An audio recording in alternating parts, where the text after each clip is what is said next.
My daughter said that her father's new wife isn't a failure like me, until I took everything away from her. The words hit me like a physical blow, each syllable carefully aimed to inflict maximum damage. 12-year-old Iris stood in my cramped kitchen, arms crossed defiantly, her posture and tone an exact replica of the woman who'd been systematically poisoning her mind for months. Stepmom says you gave up on everything important in life. That's why dad had to leave you behind. She says successful women don't make excuses or blame other people for their problems. They take responsibility and make things happen. I set down the chipped ceramic plate I was washing, my hands trembling as soapy water dripped steadily onto the cracked linoleum floor. The dish towel hung limply from the broken cabinet handle, another small repair I couldn't afford to fix. The fluorescent light above the sink flickered intermittently, casting harsh shadows across the tiny space that served as our kitchen, dining room, and homework station. I'd been divorced from her father for 3 long years now. During that endless stretch of awkward custody exchanges and stilted conversations, I'd watched him transform into someone I barely recognized. Gone was the man who used to fall asleep on our secondhand couch after working double shifts at the warehouse, his work boots kicked off by the door, and his dinner plate balanced on his chest. Now he wore tailored suits that cost more than I made in 6 months and drove a black Mercedes that gleamed like obsidian in the afternoon sun. All of this transformation had happened courtesy of his marriage to Patricia,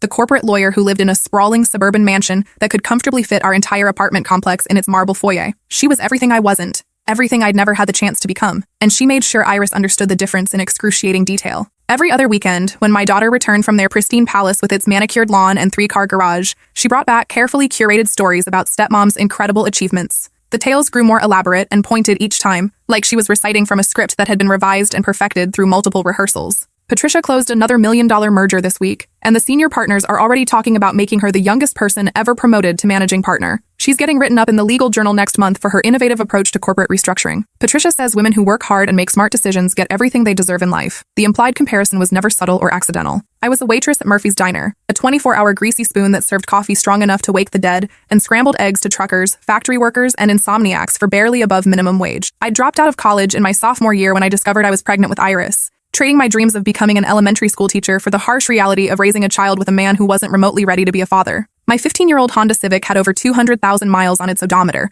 the exhaust pipe held together with industrial duct tape and desperate prayers. The passenger side window was permanently stuck half open, requiring plastic sheeting and tape during winter months. Our apartment was a 1-bedroom unit above Mrs. Chen's 24-hour laundromat, where the massive industrial washing machines rumbled and churned through the night, while the perpetual smell of fabric softener and industrial bleach had permanently embedded itself in our clothes, our furniture, and our lives. In my daughter's 12-year-old worldview, carefully shaped by months of Patricia's psychological manipulation, I represented everything shameful and weak, everything she'd been systematically taught to view as cautionary tale rather than loving sacrifice. Honey, I said carefully, trying to keep my voice steady, despite the way my hands were shaking, did stepmom actually use the word failure when she was talking about me? Iris shrugged with the casual cruelty that only children can master when they're repeating adult conversations they don't fully understand. She said some people choose to be victims instead of taking control of their lives and making something meaningful happen. That dad deserves someone who matches his ambition and doesn't constantly drag him down with negativity and excuses. My chest tightened like someone was systematically squeezing my ribcage with iron bands.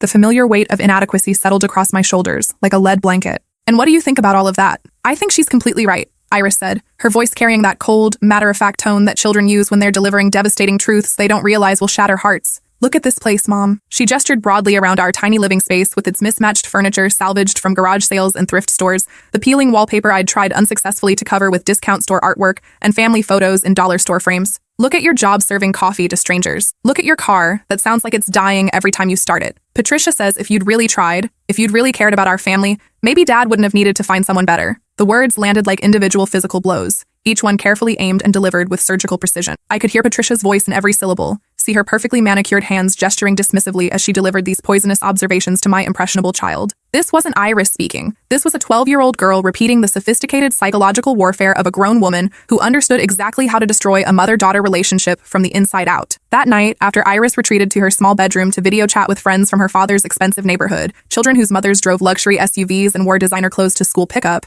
I sat alone at our scratched kitchen table and allowed myself to fall apart completely. The tears came in waves, each one carrying a different flavor of grief. I cried for the dreams I'd abandoned when I chose to become a mother at 19. I cried for the college degree I'd never finished, the teaching career I'd never started, the life I'd never built. But mostly I cried because I could feel my daughter slipping away from me like sand through desperate fingers, and I had no idea how to hold on. She was ashamed of me, ashamed of our humble life, our secondhand furniture, our discount store groceries, ashamed to bring friends to our apartment above the laundromat, or introduce them to her waitress mother who smelled like coffee and industrial cleaning products. In her young mind, love was becoming conditional on success, measured in dollar signs and status symbols, and I was failing every single test. Patricia had everything I didn't and flaunted it with calculated precision. According to the stories Iris repeated with wide-eyed admiration, stepmom held a law degree from Harvard University, earned through sheer determination while working multiple jobs to support herself. She occupied a corner office on the 37th floor of a downtown skyscraper, commanding six-figure fees from corporate clients who sought her expertise in complex merger negotiations. Her wardrobe consisted entirely of designer suits that cost more than I earned in 3 months. She drove a BMW that she'd paid for in cash, lived in a house featured in architectural magazines, and maintained investment portfolios worth more than most people's retirement fund. She took Iris shopping at exclusive boutiques where a single dress cost what I spent on groceries for an entire month, buying her expensive electronics and designer clothes that made her the undisputed envy of every girl in her 7th grade class. Most painfully, Patricia was systematically building an elaborate relationship with my daughter based entirely on everything I couldn't provide: wealth, status, intellectual sophistication,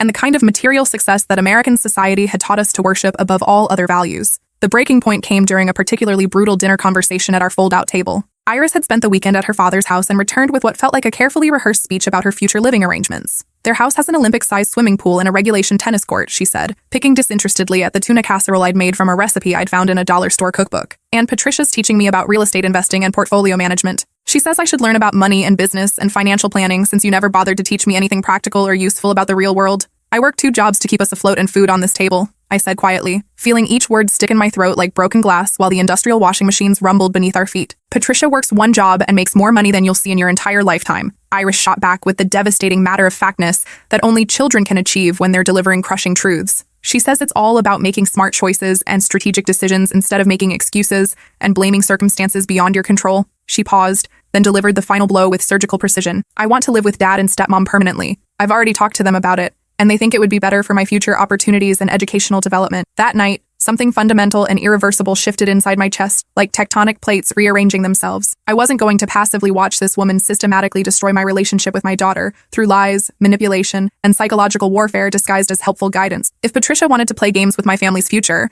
I was going to learn the rules and beat her at her own sport. I sat down at my ancient laptop, a machine I'd bought secondhand 3 years ago, and that took 5 minutes to boot up properly, and began researching Patricia's law firm with the methodical determination of someone who had absolutely nothing left to lose. According to the firm's professionally designed website, she worked for Hendricks, Moore & Associates, one of the most prestigious corporate law practices in the state. The site featured her photograph prominently on the partners page, a glamorous headshot that made her look like she belonged in a magazine spread about powerful women breaking glass ceilings in male-dominated industry. Her biographical information read like something from a fairy tale about the American dream realized through pure determination and unshakable willpower. Born to working-class parents in rural Indiana, she'd earned a full scholarship to Harvard University where she'd studied political science while working multiple part-time jobs to support herself financially. She'd then attended Harvard Law School, graduating in the top 5% of her class before accepting a position with a prestigious Boston firm specializing in international corporate law. After 3 years of corporate litigation in Massachusetts, building an impressive track record of successful defenses for Fortune 500 companies, she'd relocated to our city to join Hendricks, Moore & Associates as a senior associate, specializing in complex merger negotiations and corporate restructuring. The website listed her recent cases: million-dollar deals involving major corporations, successful defenses of multinational conglomerates, and innovative legal strategies that had earned recognition from professional organizations and law journals. But something nagged at me as I read through the carefully crafted biography. The language seemed too perfect, too polished, like it had been written by someone trying very hard to sound impressive rather than simply stating facts. The accomplishments were extraordinary but vague, lacking the specific details that would typically accompany such a distinguished career. I decided to dig deeper into her educational background. I started with Harvard University's online alumni directory, searching for Patricia Whitman in their law school records. The database was comprehensive and well-maintained, including graduates from the past 30 years with their current contact information, professional achievements, and contributions to the university community. Her name wasn't there. I tried different variations and potential misspellings: Patricia White, Patricia Whitfield, Patty Whitman, Pat Whitman. I searched by graduation year, by undergraduate institution, by area of legal study, by academic honors. After 2 hours of exhaustive searching through multiple databases and cross-referencing systems, I found no record of any Patricia matching her description ever attending Harvard Law School during the time frame she claimed. Curious and increasingly suspicious, I expanded my search to include other prestigious law schools that would have produced the kind of high-achieving attorney she claimed to be. Yale Law School, Stanford Law, Columbia University, University of Chicago Law School, Northwestern, all institutions that attracted the brightest legal minds and produced partners at major corporate firms. Still nothing. No Patricia Whitman appeared in any of their alumni directories or graduation records. I called Harvard's registrar office the next morning during my break at the diner, claiming to be conducting employment verification for a potential high-level job candidate. The administrative assistant was helpful, but absolutely definitive. No Patricia Whitman had graduated from Harvard Law School in the years I specified, and no one matching her description or background appeared in their comprehensive record system. My hands were shaking as I hung up the phone in the employee break room. If Patricia hadn't attended Harvard Law School, or apparently any other prestigious law school, where had she gotten her legal education? More importantly, was she actually licensed to practice law at all? I spent my lunch break at the public library, using their faster internet connection to search the State Bar Association's comprehensive database. Every licensed attorney in the state was required to register with the Bar Association, maintaining current contact information, continuing education records, disciplinary history, and specialization certifications. Patricia Whitman didn't appear in their database either. I tried multiple variations of her name, searched by firm affiliation, browsed through recent bar exam results in case she'd been recently licensed in our state after practicing elsewhere. I even searched disciplinary records in case she'd had her license suspended or revoked. After 3 hours of thorough searching through every available database and cross-reference system, I found no evidence that Patricia Whitman was legally authorized to practice law in our state or any neighboring jurisdiction. The implications hit me like a freight train derailing at full speed. If Patricia wasn't a licensed attorney, then everything she'd told my ex-husband, everything she'd used to build her credibility, social status, and relationship with my daughter, was an elaborate fabrication designed to deceive and manipulate. But I needed more concrete evidence before I could confront anyone with these discoveries. Accusations without ironclad proof would make me look like a desperate, jealous ex-wife trying to sabotage my former husband's happiness out of spite and resentment. I decided to investigate her workplace directly, despite the risks involved. The following Tuesday, I called in sick to the diner, losing a day's wages I couldn't afford to sacrifice, and drove downtown to the offices of Hendricks, Moore & Associates. The building was everything I'd expected from the photographs on their website.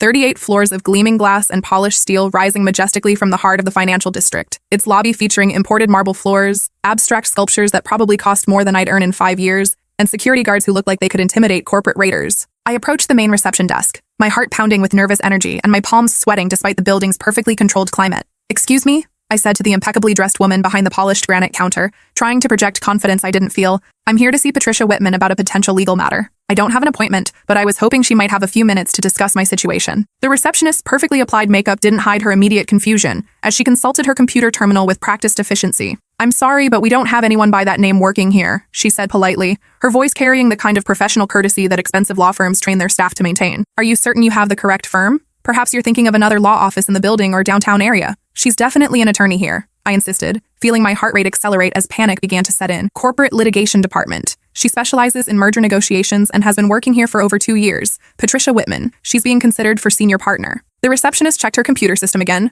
her French manicured nails clicking against the keyboard with practiced efficiency, while her expression remained diplomatically neutral. "No, I'm sorry. There's absolutely no Patricia Whitman employed by this firm in any capacity," she said with increasing certainty. "I've been working here for 5 years, and I can assure you that no one by that name has ever been on our staff. You might have us confused with another law office, or perhaps she works for one of the other firms in this building complex." My mouth went completely dry as the implications of what she was telling me began to sink in. Could there be another Patricia Whitman working at a different prestigious firm in the city? Was it possible my research had been incomplete, or that I'd somehow gotten confused about which law office employed her? "What about Patricia White?" I asked desperately, grasping for any explanation that would make sense of the situation. "Or maybe she goes by her maiden name or a different professional name for some reason." "I'm sorry," the receptionist said with increasing concern about my agitated state, "but I can't provide detailed information about our employees or staff to unauthorized visitors for security and privacy reasons. If you'd like to leave your contact information with our client services department, I can have someone call you back to discuss your legal needs and refer you to an appropriate attorney." I thanked her and left the building as quickly as possible, my mind racing as I tried to process what I'd just learned. Patricia didn't work for Hendricks, Moore & Associates. She'd never attended Harvard Law School. She wasn't licensed to practice law in our state.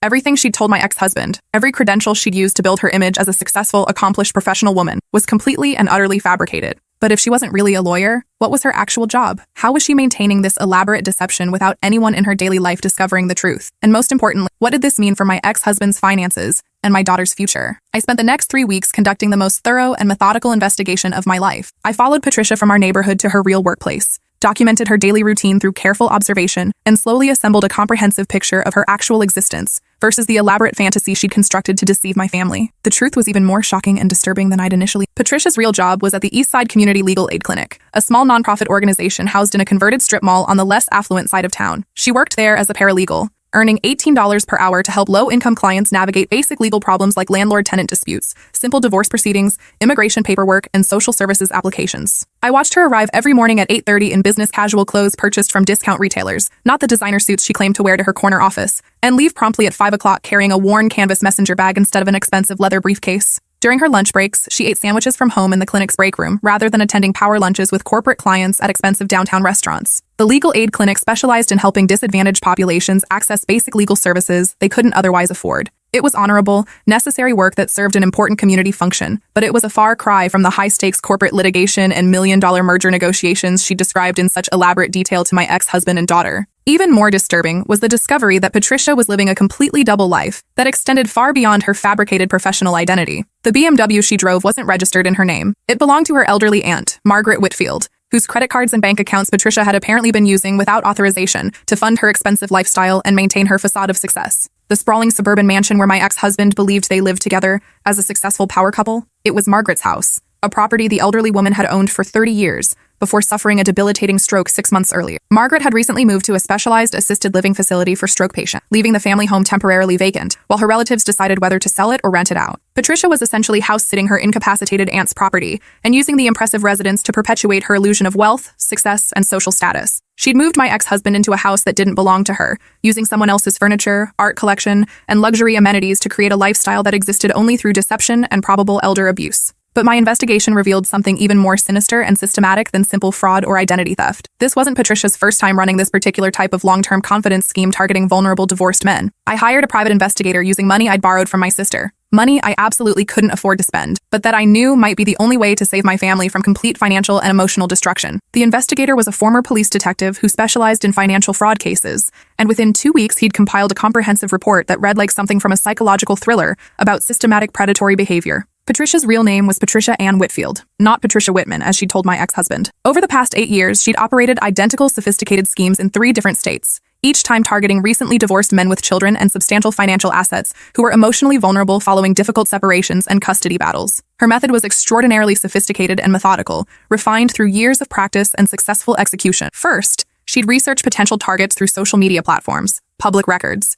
divorce filings, and community information, identifying men who were emotionally devastated following difficult divorces and who possessed significant assets that could be exploited over time. She'd create elaborate false professional identities, always as successful career women who could match or exceed their target's social and economic status, then infiltrate their social circles through carefully orchestrated chance meetings at gyms, coffee shops, professional networking events, or children's activities. She'd spend weeks or months studying their interests, values, and emotional needs before making contact, ensuring that her false persona would appeal specifically to their psychological vulnerabilities. Once she'd successfully established romantic relationships based on shared interests and values she'd researched extensively in advance, she'd slowly begin moving into their homes and lives while gradually gaining access to their financial accounts, credit cards, business information, and legal documents. Simultaneously, she'd begin the systematic psychological manipulation of their children, turning them against their fathers through a combination of expensive gifts, false promises, and carefully crafted lies about their father's character and capabilities. The investigator had located 3 previous victims across Arizona, Oregon, and Tennessee, each of whom told essentially the same heartbreaking story. Patricia had presented herself as a successful professional, a pediatric surgeon in Phoenix, a financial advisor in Portland, and a university professor in Nashville. She'd moved into their homes, gained access to their financial resources, then systematically drained their accounts while psychologically manipulating their children and isolating them from friends and family support systems. In Phoenix, she'd convinced her target to give her power of attorney over his medical practice accounts, while she was allegedly traveling for surgical conferences and continuing education seminars. Over the course of 18 months, she transferred over $200,000 to offshore accounts in cryptocurrency investments before disappearing one weekend while he was visiting his hospitalized elderly father in another state. When Dr. Marcus Rodriguez discovered the theft, his medical practice was facing bankruptcy, and his 2 teenage sons had been so thoroughly manipulated that they refused to believe their father's accusations against Patricia. She'd convinced them that their father was mentally unstable and trying to destroy her career out of jealousy. It took 3 years of family therapy before his sons would speak to him again, and his medical practice never recovered from the financial devastation. In Portland, she'd used her victims' personal information and identity to secure multiple credit cards and personal loans, purchasing expensive jewelry, electronics, and luxury goods that she later sold through online marketplaces and private sales. Michael Thompson, a successful architect, discovered the fraud only when his business partner called to ask why their company credit cards had been declined during a crucial client dinner. By the time he investigated, Patricia had completely destroyed his credit rating and left him facing personal bankruptcy while fighting for custody of his children who'd been systematically turned against him. She'd told his 10-year-old daughter that her father was gambling away their college funds, and his teenage son that Michael was planning to abandon them for a younger woman. The psychological damage to the children was so severe that both required intensive therapy, and his daughter still suffered from anxiety attacks 3 years later. In Nashville, she'd convinced her target that his teenage daughter was psychologically unstable and needed intensive therapy at a private residential treatment facility that cost thousands of dollars per month. While the girl was away at the expensive treatment center Patricia had researched and recommended, she'd liquidated his investment portfolio, emptied his business accounts, and fled the state with nearly $500,000 in stolen assets. Professor David Chen, who taught philosophy at Vanderbilt University, had trusted Patricia completely when she expressed concern about his daughter's emotional problems following her mother's death from cancer. The treatment facility was real and prestigious, but Patricia had convinced him that his daughter needed to be completely isolated from family influences during her recovery. For 6 months, he was allowed only supervised phone calls, while Patricia systematically stole everything he'd worked for over 20 years. When his daughter finally returned home, she was psychologically devastated by months of unnecessary treatment for problems she'd never had, and her father was financially ruined. Patricia had convinced the treatment facility that David was emotionally abusive, and that contact with him would harm his daughter's recovery. The girl spent months believing her father had abandoned her during the most difficult period of her life. Each time, Patricia had left behind emotionally devastated men and psychologically damaged children who'd been systematically manipulated into rejecting their fathers through months of careful grooming, expensive gifts, and sophisticated lies about their parents' character, capabilities, and love for them. The most chilling discovery was that this pattern of predatory behavior wasn't random or opportunistic. It was a carefully developed system that Patricia had refined and perfected over nearly a decade of successful criminal activity. She'd become expert at identifying vulnerable targets, creating believable false identities complete with fake credentials and professional histories, and executing long-term financial fraud while simultaneously destroying family relationships and psychological bonds between parents and children. My ex-husband was simply her latest victim, following a script she'd used successfully 3 times before with devastating effectiveness. She was currently in the process of implementing the same systematic approach that had destroyed 3 other families and stolen hundreds of thousands of dollars from trusting men who'd believed they'd found love and partnership after devastating divorces. But there was one crucial difference this time that Patricia hadn't anticipated or planned for. Unlike her previous victims, who'd been isolated and friendless following their divorces, my ex-husband still had me in his life as a co-parent and concerned observer. I wasn't blinded by romantic attachment or sexual manipulation. I had no emotional investment in believing her lies or maintaining her deceptions. And I absolutely wasn't going to let her destroy my family without a fight that would expose her crimes and protect other potential victims from suffering the same fate. The question was how to expose her elaborate deception without seeming like a vindictive ex-wife trying to sabotage her former husband's happiness out of jealousy, spite, or resentment about his apparent upgrade to a more successful partner. I needed to present the evidence in a way that would force him to confront the truth himself without being able to dismiss my discoveries as fabricated revenge or motivated by personal animosity. Patricia was skilled at psychological manipulation and had already laid groundwork to discredit me if I ever challenged her. She'd been telling my ex-husband for months that I was unstable, jealous, and potentially dangerous to Iris's emotional well-being. If I came forward with accusations against her, she could easily convince him that I was manufacturing evidence out of desperation or mental illness. I spent several sleepless nights planning my approach with the strategic precision of a military operation. A direct confrontation would allow Patricia to spin the situation, potentially convincing my ex-husband that I was hiring investigators to create false information designed to break up his marriage. She'd already demonstrated her ability to manipulate reality and convince people to believe her version of events over objective evidence.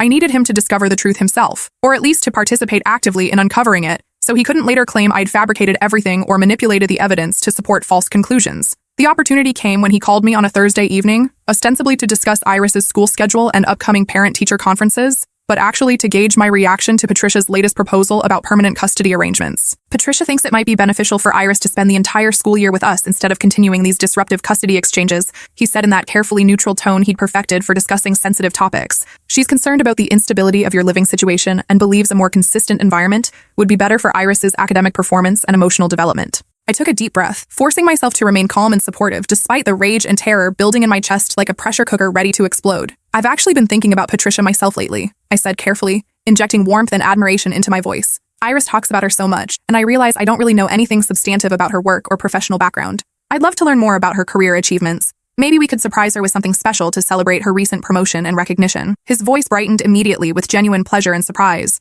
That's really thoughtful and mature of you, he said. I know she'd appreciate the gesture, especially coming from you. She's been worried that you might resent her success or feel threatened by her relationship with Iris. Not at all, I lied smoothly. I want Iris to have strong female role models, and Patricia obviously represents the kind of professional achievement and personal success that any woman would admire. What firm did you say she worked for again? And what specific type of corporate law does she practice? Hendricks, Moore, and Associates, he said with unmistakable pride. Corporate litigation, specializing in merger negotiations and restructuring deals. She's being seriously considered for senior partner next year, which would make her the youngest person ever promoted to that level in the firm's history. That's absolutely incredible, I said, injecting enthusiasm and awe into my voice while my stomach churned with the knowledge of what I'd already discovered. You know, my friend Rachel's sister works downtown in the legal district, and I bet she knows Patricia's reputation in the professional community. It really is a small world in specialized fields like corporate law, isn't it? What's Patricia's full name again? I want to make sure I get all the details right when I ask Rachel about her. Patricia Whitman, he said without the slightest hesitation or concern. Perfect, I said. Let me reach out to Rachel tonight and see what she can tell me about Patricia's work and professional reputation. Maybe we can plan something really special and meaningful to acknowledge her achievements and show her how much we appreciate everything she's doing for our family. Over the next hour, I carefully guided him through a series of seemingly innocent questions about Patricia's background, education, and career history. Each detail he provided matched exactly what Patricia had told him and what Iris had been repeating for months. Harvard Law School, magna cum laude, prestigious positions at multiple firms, groundbreaking cases that had established her reputation as one of the most promising young attorneys in the state. The next morning, I called him back with carefully rehearsed surprise and confusion in my voice. I talked to Rachel last night, and the strangest thing happened, I said, allowing genuine bewilderment to color my tone. Her sister has worked in that building for years and knows people at most of the major firms, but she's never heard of Patricia Whitman. She even checked with some colleagues who specialize in corporate law, and nobody recognizes the name or remembers anyone matching her description. There was a long, uncomfortable pause before he responded, and I could hear the uncertainty creeping into his voice for the first time. That seems unusual, he said slowly. Maybe she hasn't had much interaction with attorneys from other firms yet, or maybe Patricia keeps a low profile in the professional community. That's exactly what I thought too, I said agreeably. But then Rachel's sister offered to help me contact someone at Hendricks, more directly, to coordinate this surprise we're planning for Patricia. When she called over there yesterday afternoon, the receptionist told her that no Patricia Whitman works at the firm. Another pause, significantly longer this time, filled with the sound of his increasingly labored breathing. That's impossible, he said, but his voice lacked conviction and carried a note of rising panic. I've seen her business cards with the firm's logo. I've dropped her off at that building myself, dozens of times. I know, I said gently, maintaining a tone of shared confusion rather than accusation. That's exactly why I thought there must be some kind of misunderstanding or mix-up. Maybe she goes by a different name at work for professional reasons, or maybe there's another Patricia at the firm who's not listed in the main directory system. I could hear him struggling to find logical explanations for information that didn't make sense within the framework of everything he believed about his wife's identity and career. I'm sure there's a perfectly reasonable explanation, he said, but his voice trembled slightly with doubt and fear. Of course there is, I agreed supportively. Why don't we just drive over there together this afternoon and clear this whole thing up? I'd love to see her office and meet some of her colleagues so I can better understand the work she's doing and the environment where Iris might be spending time. That evening, we met in the parking garage beneath the Hendricks Moore and Associates building. My ex-husband looked haggard and nervous, like a man who was beginning to suspect his carefully constructed world might be built on fundamentally unstable foundations that were starting to shift and crack. We rode the elevator to the 37th floor in uncomfortable silence, both of us lost in our own thoughts about what we might discover and how it would change everything we thought we knew about Patricia and our family situation. The law firm's reception area was even more impressive than I'd remembered from my previous visit. All polished Italian marble, expensive contemporary artwork, and floor-to-ceiling windows offering breathtaking views of the city skyline that reinforced the firm's image as a place where only the most successful and powerful people conducted business. The same professional receptionist I'd spoken with weeks earlier greeted us with practiced courtesy and genuine concern for our obvious emotional distress. "Good evening," she said with a warm smile designed to put anxious clients at ease. "How can our firm help you today?" "We're here to see Patricia Whitman," my ex-husband said with forced confidence that didn't mask the tremor in his voice. "I'm her husband, and this is her stepdaughter's mother. We wanted to surprise her at work and maybe meet some of her colleagues." The receptionist's expression didn't change, but I could see recognition in her eyes as she looked at me, the same woman who'd asked about Patricia weeks earlier. "I'm sorry, but as I mentioned to this lady several weeks ago, we don't have anyone named Patricia Whitman working here," she said diplomatically. "Perhaps you're thinking of a different firm?" My ex-husband's face went pale, the color draining from his cheeks as if someone had opened a valve and let all the blood flow out. "That's impossible," he said, his voice rising slightly with panic and confusion. "She's a senior associate here, corporate litigation department. She's been working here for over 2 years and is being considered for partnership." The receptionist consulted her computer terminal with patient professionalism, her fingers moving efficiently across the keyboard as she searched through every possible database and directory. "Sir, I've been working here for 5 years, and I can assure you that no Patricia Whitman has ever been employed by this firm in any capacity," she said with gentle firmness. "I know every attorney, paralegal, and staff member who's worked here during my tenure. Would you like me to check if perhaps she works for one of the other law offices in this building complex?" I watched my ex-husband's carefully constructed world begin to crumble in real time. His hands were shaking as he pulled out his phone to call Patricia's work number, the direct line she'd given him to her supposed private office on the 37th floor. The phone rang several times before an automated message informed him that the number was no longer in service. "We need to talk," I said quietly. "Let's go somewhere private." For the next 3 hours, we sat in a coffee shop across the street from the law firm while I slowly walked him through everything I'd discovered. The false Harvard credentials, the non-existent bar license, the real job at the legal aid clinic, the financial fraud involving her aunt's accounts and identity. With each revelation, he seemed to age visibly before my eye. The man who'd been so confident about his new life, so certain that he'd traded up from his mundane ex-wife to a sophisticated professional woman who represented everything he'd wanted to become, was forced to confront the possibility that everything he believed was an elaborate lie, constructed to deceive and exploit him. But I saved the most devastating evidence for last. I handed him the private investigator's report detailing Patricia's history of targeting divorced men in other states, her systematic approach to financial fraud, and the psychological damage she'd inflicted on previous victims and their children. As he read through the documented pattern of predatory behavior spanning multiple states and nearly a decade, his hands began to shake uncontrollably. "She's done this before," he whispered, his voice barely audible above the coffee shop's ambient noise. "To other families, other children, other men just like me." I nodded gravely. The investigator found 3 previous victims. Each time she followed the exact same pattern: false professional identity, gradual financial exploitation, systematic alienation of children from their fathers. He looked up at me with haunted eyes that reflected a man confronting the complete destruction of everything he'd believed about his life and future. "How much money has she taken from me?" he asked, his voice hollow with dread. I helped him access his bank accounts and credit reports using his phone. What we found was even worse than I'd expected. Over the past 14 months, Patricia had systematically drained nearly $78,000 from his business and personal accounts through a combination of direct transfers, unauthorized credit card purchases, fraudulent loans secured using his identity, and cryptocurrency investments made without his knowledge. She'd been incredibly sophisticated in her approach, taking small amounts regularly rather than large sums that might trigger suspicion or automatic fraud alerts. She'd also been careful to forge his signature on documents and use his personal information to open new accounts and credit lines without his knowledge or consent. Most insidiously, she'd convinced him that many of these financial decisions were his own ideas. When he'd questioned unusual expenses or unfamiliar charges, she'd reminded him of conversations they'd supposedly had about investments, home improvements, or business opportunities. Conversations that had never actually taken place, but that she'd described with such convincing detail and emotional manipulation that he'd begun to doubt his own memory and perception of reality. "This is psychological manipulation at a professional level," I said as gently as possible, while he stared at the evidence of his financial devastation. "She's not just a con artist. She's someone who understands how to systematically destroy a person's ability to trust their own perceptions and memories." The victims the investigator interviewed described the same thing. "She makes you doubt your own mind." That night, he went home to confront Patricia with the evidence I'd gathered. I waited anxiously by my phone, knowing that everything depended on how she responded to being exposed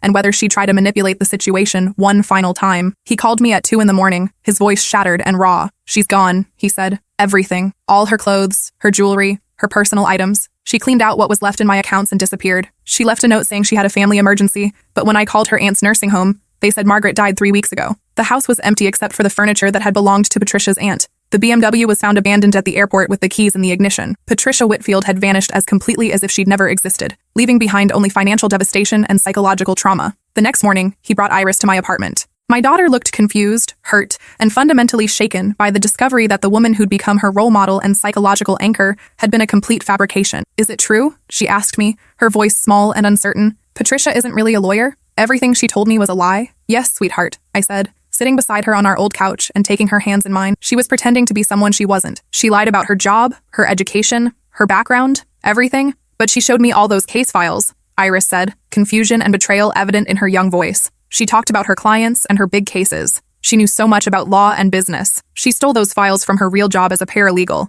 I explained gently. "She used them to make herself seem more important and successful than she really was." Iris sat in stunned silence for several minutes, processing the magnitude of the deception. "So everything she said about you being a failure," she said slowly, "was coming from someone who was lying about everything in her own life." "That's right," I said. "Someone who had to steal another person's identity and house and car to pretend to be successful." Dad nodded, his face etched with guilt and shame. "Your mom works harder than anyone I know," he said quietly. "She raised you while I was building my career. She held our family together when I wasn't capable of it. I was a fool for not seeing that Patricia was trying to destroy something real and valuable." Over the following weeks, we slowly began to rebuild our fractured family relationships. My ex-husband used what remained of his assets to pay for family therapy and establish a college fund for Iris. He moved into a modest apartment and took a second job to recover from the financial devastation Patricia had inflicted. During one of our therapy sessions, Iris looked at me with newfound understanding. "Mom, can I ask you something?" she said. "Of course, honey. Do you think I'll be successful like you when I grow up?" I stopped breathing for a moment. "Like me?" "Yeah," she said with growing conviction. "Dad told me what you did to catch Patricia, how you investigated everything and saved him from getting hurt even worse,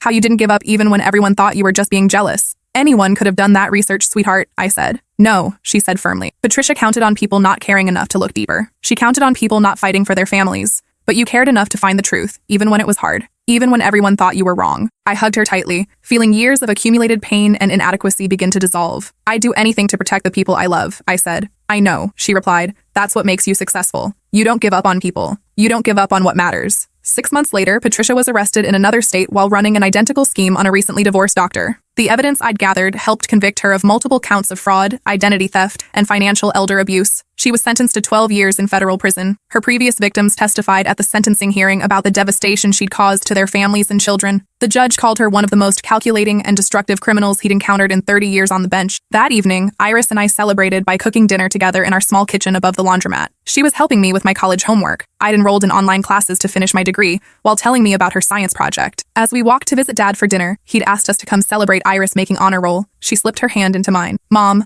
I'm sorry I said those things about you being a failure. You were just repeating what you heard," I said. "That wasn't your fault. But I should have known better," she said seriously. "You never give up. Even when things are impossible, you keep fighting. That's not failing. That's what real strength looks like." I squeezed her hand. "That's the most important thing you'll ever learn, sweetheart. Success isn't about what you have or what other people think you should be. It's about what you do when everything goes wrong. It's about protecting the people you love, no matter what it costs you." She nodded with the wisdom that comes from surviving betrayal and discovering what really matters. As we walked toward Dad's apartment, I realized something fundamental had changed inside me. I wasn't ashamed of our life anymore. Our small apartment, my waitressing job, our secondhand furniture, none of it defined my worth or my success as a mother and a human being. My determination did. My love for my daughter did. My refusal to be defeated by someone who tried to destroy us did. Patricia had tried to make me feel like a failure by comparing me to an elaborate lie, but the truth was simpler and more powerful. I'd never failed at anything that truly mattered. I'd raised a good kid, survived a difficult divorce, and built a meaningful life from nothing. When someone tried to take that away from me, I fought back with the only weapons I had: patience, persistence,